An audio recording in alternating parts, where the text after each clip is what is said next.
இப்போ ஆணிக்கால்னு சொன்னீங்க இல்லையா? அது நெறைய பேருக்கு வந்துருதும். இந்த ஆணிக்கால் வந்துச்சுன்னா என்ன பண்ணணும்? முதல்ல வந்து காலை சுத்தமாக வச்சுக்கணும்.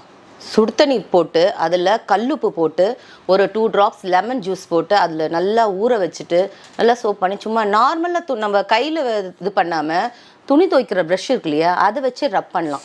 லைட்டாக ரப் பண்ணாலே அந்த கிராக்ல இருக்கிற இதெல்லாம் வந்து தேங்காய் எண்ணெய் டெய்லி காலில் தடக தடக உங்களுக்கு அந்த மாய்ஸ்டர் வந்துடும்.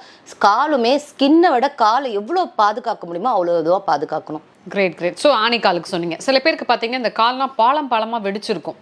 ஸோ இந்த சேத்து புண்ணுன்னுவாங்க, இன்னொன்று பித்த வெடிப்புன்னுவாங்க. இதுக்கு என்ன ரெமெடி?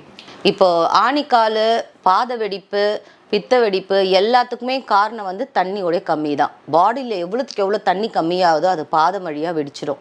அதே மாதிரி முடியுமே அப்படி தான், ஸ்கின்னுமே அப்படி தான்.